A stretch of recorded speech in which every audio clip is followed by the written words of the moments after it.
નમસ્કાર દર્શક મિત્રો, આપની આ યુટ્યુબ ચેનલમાં તમારું હાર્દિક સ્વાગત છે। જો તમે ચેનલમાં નવા હોય તો ચેનલને સબસ્ક્રાઇબ કરતા જજો। તો મિત્રો, વાત કરીએ આજના સૌથી તાજા સમાચારની। ભારતમાં 18મી લોકસભાની ચૂંટણીઓની જાહેરાત થઈ ગઈ છે અને કુલ 7 તબક્કામાં આ સમગ્ર દેશમાં મતદાન થશે। આ મતદાન એવા સમયે થવાનું છે જ્યારે ભારત વર્ષના સૌથી ગરમ દિવસોનો અનુભવ કરી રહ્યો છે। 19 એપ્રિલે પ્રથમ તબક્કાનું મતદાન શરૂ થવાનું છે। તે પહેલા જ એટલે કે એપ્રિલ મહિનાની શરૂઆતથી જ ભારતના અનેક રાજ્યો ભારે ગરમીનો સામનો કરી રહ્યા છે। અનેક વિસ્તારોમાં હીટવેવની સ્થિતિ પ્રવર્તિત રહી છે। કેટલાક વિસ્તારોમાં એપ્રિલ મહિનામાં જ તાપમાન 42 ડિગ્રી સેલ્સિયસ સુધી પહોંચી ચૂક્યું છે। વાત કરીએ વધુ એક મહત્વના સમાચારની। જમ્મુ કાશ્મીરથી લઈને હિમાચલ પ્રદેશ, ઉત્તરાખંડ અને પૂર્વોત્તરના પર્વતીય વિસ્તારોમાં શનિવારે ભારે વરસાદ અને હિમવર્ષા થઈ હતી। હિમાચલમાં લગભગ 10,000 ફૂટની ઊંચાઈ પર સ્થિત અટલ ટનલની આસપાસ પણ તાજી હિમવર્ષા થઈ છે। વરસાદ અને હિમવર્ષાના કારણે પ્રતિકૂળ હવામાનને કારણે હિમાચલના 172 રસ્તાઓ પર વાહન વ્યવહાર બંધ કરી દેવામાં આવ્યા છે। પંજાબ અને હરિયાણાના વિવિધ વિસ્તારોમાં તોફાન અને ગાજવીજ સાથે વરસાદ થયો છે, જેના કારણે ઘઉંના પાકને ભારે નુકસાન થવાની આશંકા છે। વાત કરીએ વધુ એક મહત્વના સમાચારની। ધોરણ 10 અને ધોરણ 12ની માર્ચમાં યોજાયેલી બોર્ડની પરીક્ષાની મૂલ્યાંકન કામગીરી પૂર્ણ થઈ ચૂકી છે અને ડેટા એન્ટ્રીની કામગીરી પણ છેલ્લા ચરણમાં ચાલી રહી હોવાનું જાણવા મળ્યું છે। આ બોર્ડ દ્વારા દર વર્ષની સરખામણીએ 1 થી 1.5 મહિના વહેલું પરિણામ જાહેર કરવાની પૂરજોશમાં કામગીરી કરાઈ રહી છે। પરિણામ વહેલું જાહેર કરવાની સાથે સાથે જુલાઈ માસમાં યોજાતી પૂરક પરીક્ષા પણ જૂનના બીજા સપ્તાહમાં યોજવાનું આયોજન કરવાનું હોવાનું સૂત્રો પાસેથી જાણવા મળ્યું છે।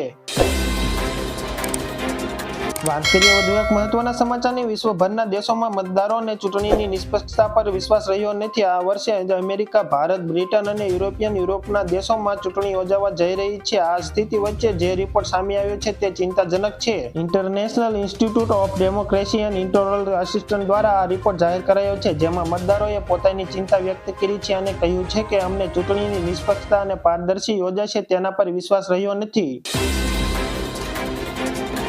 વાત કરીએ વધુ એક મહત્વના સમાચારની। હવામાન ક્ષેત્રની ખાનગી સંસ્થા સ્કાયમેટ દ્વારા એપ્રિલ મહિનામાં દેશભરનું વાતાવરણ કેવું રહેશે તેની જાણકારી આપવામાં આવી છે। સ્કાયમેટના જણાવ્યા અનુસાર વેસ્ટર્ન ડિસ્ટર્બન્સ અફઘાનિસ્તાન અને ઉત્તર પાકિસ્તાનમાં સરેરાશ દરિયાઈ સપાટીથી 3.1 કિમી ઉપર આવેલું છે। મધ્ય ઉષ્ણકટિબંધીય પશ્ચિમી પવનોમાં નીચા દબાણ ટ્રફ છે, તેની ધરી આશરે રેખાંશ સાથે સરેરાશ દરિયાઈ સપાટીથી 5.8 કિમી ઉપર છે।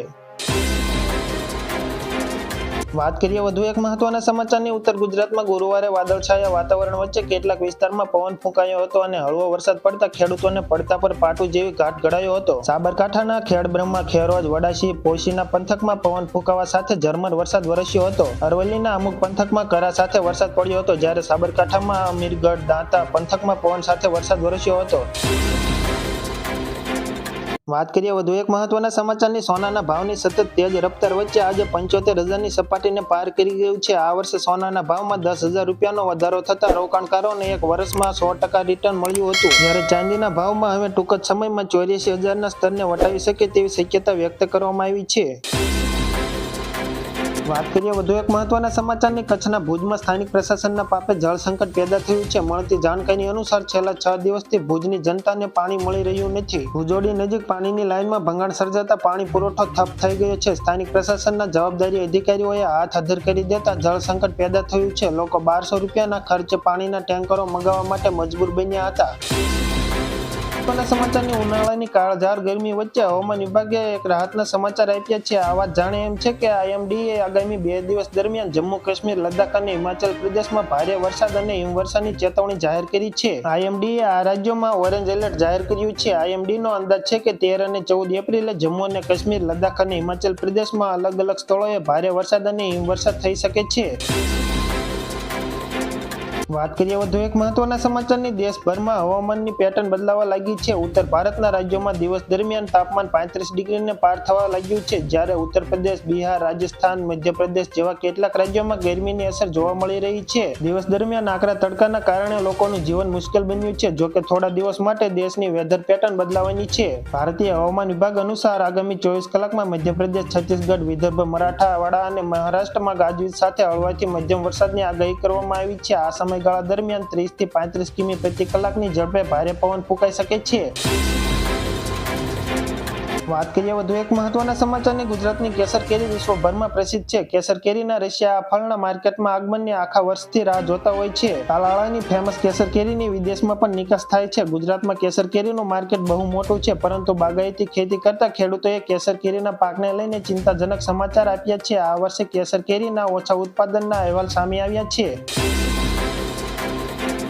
વાત કરીએ વધુ એક મહત્વના સમાચારની. ભારતીય સેનાએ વિશ્વના સૌથી ઊંચા યુદ્ધ ક્ષેત્ર લદ્દાખના સિયાચીન ગ્લેશિયરમાં ઓપરેશન મેઘદૂતના 40 વર્ષ પૂરા થવા પર એક દિલ ધડક વિડીયો શેર કર્યો છે. ભારતીય સેનાએ સૌથી ઊંચા બર્ફીલા શિખર સિયાચીન પર તિરંગો ફરકાવ્યો હતો. વર્ષ 1983માં પાકિસ્તાન સિયાચીન શિખર પર કબજો કરવાનો પ્રયાસ કરી રહ્યું હતું, પરંતુ પીએમ હુન્નાના નેતૃત્વમાં ભારતીય સેનાએ પાકિસ્તાનની નાપાક યોજનાઓને નિષ્ફળ બનાવી દીધી હતી. સિયાચીન પર કબજો કરવા માટે ભારતીય સેનાએ ઓપરેશન મેઘદૂત હાથ ધર્યું હતું.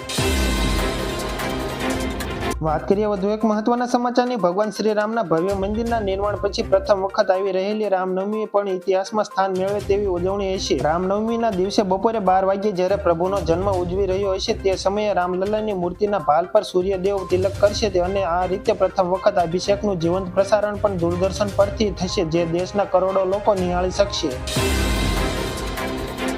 વાત કરીએ વધુ એક મહત્વના સમાચારની. ભાજપ બંધારણનો નાશ કરવા માંગે છે તેવો વિરોધ પક્ષના આક્ષેપો વચ્ચે વડાપ્રધાન નરેન્દ્રભાઈ મોદીએ શુક્રવારે કહ્યું હતું કે તેમની સરકાર બંધારણનો આદર કરે છે અને હવે તો બાબા સાહેબ આંબેડકર પણ તેને નાબૂદ ન કરી શકે. બાડમેરનો વિકાસ કચ્છની જેમ થઈ શકે છે તેવો દાવો પણ તેમણે કર્યો હતો. બાડમેરમાં એક ચૂંટણી રેલીને સંબોધતા પીએમ નરેન્દ્રભાઈ મોદીએ આક્ષેપ કર્યો હતો કે કોંગ્રેસ રાષ્ટ્ર વિરોધી તત્વો સાથે ઊભી છે.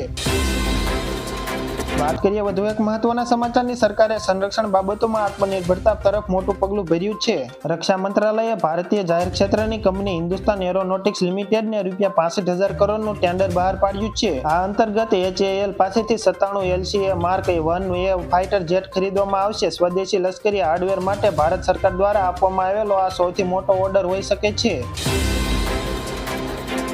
વાત કરીએ વધુ એક મહત્વના સમાચારની. માર્ચ 2024માં છૂટક ફુગાવાનો દર ઘટીને 4.85% થયો છે, જે ફેબ્રુઆરી 2024માં 5.9% હતો. માર્ચ મહિનામાં ખાદ્ય મોંઘવારી દરમાં પણ ઘટાડો થયો છે અને તે ફેબ્રુઆરી 2024માં 8.66%ની સરખામણીએ ઘટીને 8.52% પર આવી ગયો છે.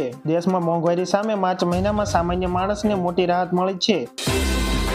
વાત કરીએ વધુ એક મહત્વના સમાચારની. રાજ્યમાં છેલ્લા ઘણા સમયથી IPS અધિકારીની બદલીની ચર્ચાએ જોર પકડ્યું છે, ત્યારે ગત રોજ ચૂંટણી પંચ દ્વારા રાજ્ય સરકારને IPSની બદલીઓ બાબતે ટકોર કરી હતી. જે બાદ રાજ્ય સરકાર દ્વારા તાત્કાલિક ધોરણે IPS અધિકારીઓની બદલી માટેની પેનલ ચૂંટણી પંચને મોડી રાત્રે મોકલવામાં આવી હતી. ત્યારબાદ આગામી 48 કલાકમાં IPS અધિકારીની બદલીના આદેશ થઈ શકે છે.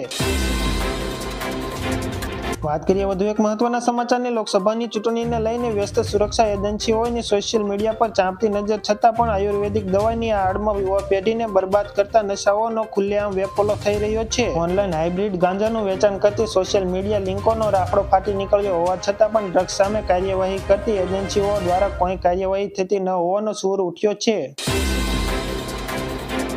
વાત કરીએ વધુ એક મહત્વના સમાચારની. રાજ્યમાં ચૂંટણી અને ખર્ચ નિયંત્રણ અને દેખરેખ માટે નિમેલી 756 ફ્લાઇંગ સ્ક્વોડ દ્વારા રાજ્યમાં 16 માર્ચે ચૂંટણી જાહેર થઈ ત્યારથી માંડીને અત્યાર સુધીમાં દારૂ, નશીલા પદાર્થો, 2 નંબરી રોકડા, સોના ચાંદી, ઝવેરાત વગેરે સહિત કુલ 86.82 કરોડની ચીજવસ્તુઓ પકડવામાં આવી છે. તે ઉપરાંત ગુરુવારે ચૂંટણીનું જાહેરનામું પ્રસિદ્ધ કરાયું છે. તે સાથે જ 1203 સ્ટેટિકલ સર્વેલન્સ ટીમ કાર્યરત થઈ ચૂકી છે. રાજ્યમાં 85 વર્ષથી વધુ વયના 4.19 લાખ મતદારો તથા 3.75 લાખ વિકલાંગ મતદારો છે. આ કુલ 7.94 લાખ મતદારો ઈચ્છે તો 12D ફોર્મ ભરીને ઘરે બેઠા પોસ્ટલ મતદાન કરી શકે છે.